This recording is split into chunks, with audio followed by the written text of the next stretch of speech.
بسم اللہ الرحمن الرحیم۔ محترم ناظرین، السلام علیکم ورحمۃ اللہ وبرکاتہ۔ مولانا منظور مینگل پر درج مقدمہ واپس لیا جائے۔ تفصیلات کے مطابق معروف عالم دین شیخ الحدیث مولانا ڈاکٹر محمد منظور احمد مینگل صاحب کے خلاف جھوٹا مقدمہ درج کرنے کے خلاف کراچی علماء کمیٹی کے ہنگامی اجلاس میں مطالبہ کیا گیا ہے کہ کلفٹن تھانے میں درج مقدمے کو فوری واپس لیا جائے۔ بصورت دیگر تمام تر حالات کی ذمہ داری ایس ایچ او کلفٹن پر ہوگی۔ علماء کمیٹی کراچی کے ترجمان کا کہنا ہے کہ اجلاس میں مختلف دینی اور مذہبی جماعتوں کے رہنماؤں نے شرکت کی ہے۔ علماء کمیٹی کراچی کے ترجمان کا مزید کہنا تھا کہ ڈاکٹر منظور مینگل پر FIR کسی صورت برداشت نہیں کی جائے گی۔ مولانا منظور احمد مینگل ایک محب وطن اور پرامن شہری ہے۔ لاکھوں علماء کے استاذ اور عالمی شخصیت ہیں۔ پوری دنیا میں ان کے شاگرد موجود ہیں۔ جھوٹی FIR درج کر کے ڈاکٹر منظور احمد مینگل کے کردار کو مجروح کیا گیا ہے۔ اجلاس میں صدر اہل سنت علامہ اورنگزیب فاروقی، اہل حدیث رہنما مولانا مزمل صدیقی، مولانا نجیب اللہ عمر، مولانا رب نواز حنفی، مولانا تاج حنفی، پاکستان رائے حق کے اشرف میمن، سید محی الدین شاہ، ترجمان عمر معاویہ اور دیگر مذہبی رہنماؤں نے شرکت کی ہے۔ علماء کرام کے خاطروں تک پہنچ گئے ہیں۔ تفصیلات کے مطابق نگران وفاقی وزیر برائے مذہبی امور انیق احمد کا کہنا ہے کہ علماء کرام کا قتل اور حملے بہت اہم مسئلہ ہے۔ تحقیقاتی ادارے ان واقعات میں ملوث ملزمان تک پہنچ گئے ہیں۔ جلد قاتلوں کے نام عوام کے سامنے لائے جائیں گے۔ ان خیالات کا اظہار انہوں نے ہفتے کو کراچی میں سابق رویت ہلال کمیٹی کے چیئرمین مفتی منیب الرحمان حفظہ اللہ سے ملاقات کے بعد میڈیا سے گفتگو کرتے ہوئے کیا۔ وفاقی وزیر نے کہا کہ ملک کو جو مسائل درپیش ہیں وہ رفتہ رفتہ کم ہو جائیں گے۔ علماء کرام سے درخواست ہے کہ قوم کو مایوسی سے نکالیں۔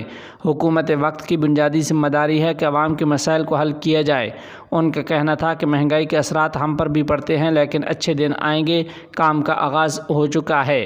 وفاقی وزیر کا مزید کہنا تھا کہ مفتی منیب الرحمان سے سوشل میڈیا کے حوالے سے بات ہوئی ہے۔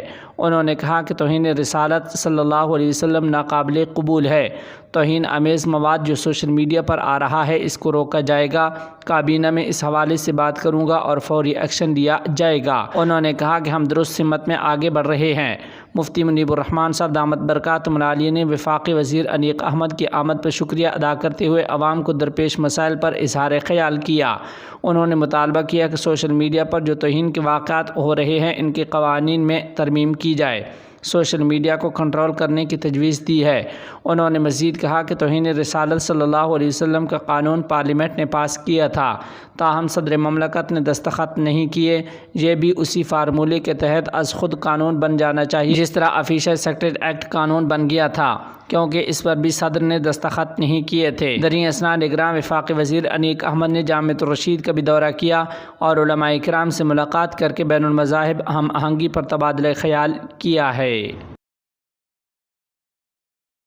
افغان وزیر خارجہ مولوی امیر خان متقی اس مہینے کے آخر میں افغانستان کے حوالے سے ماسکو فارمیٹ میٹنگ میں شرکت کریں گے۔ تفصیلات کے مطابق افغانستان کے حوالے سے ماسکو فارمیٹ کا اجلاس 29 ستمبر کو روس کے شہر کازان میں شروع ہوگا۔